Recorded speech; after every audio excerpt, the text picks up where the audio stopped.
सीता के दुई रे ललनवा पलन बीच झूले पलन बीच झूलई हो। रामा धीरे धीरे सीता झूलावे मन ही मन सोचई हो।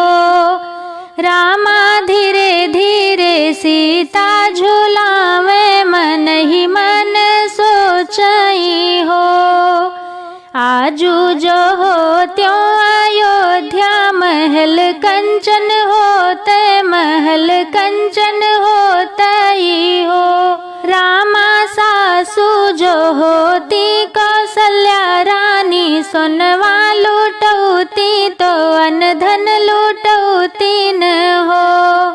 रामा सासू जो होती कौशल्या रानी सोनवा लूटौती तो अन धन लूटौती न हो। घर घर से औती सब सखियाँ तो पल ना झूलौती तो पल ना झूलौती नी हो। रामा द्वारे पे बजते नगाड़ा भीतर सहनाई हो।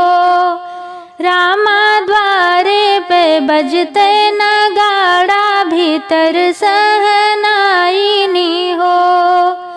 ऋषि वाल्मीकि जी के आश्रम ललन हमरे खेले होरिल हमरे खेलई हो। रामा धीरे धीरे विद्या पढ़ावे ओ वेद सिखावई हो। रामा धीरे धीरे विद्या पढ़ावे ओ वेद सिखावई हो।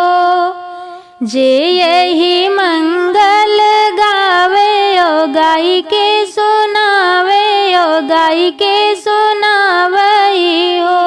सखियाँ हरि के दरस नित पावे सुनैया सुख पावे गवैया सुख पावई हो। सखियाँ हरि के दरस नित पावे सुनैया सुख पावे गवैया सुख पावई हो।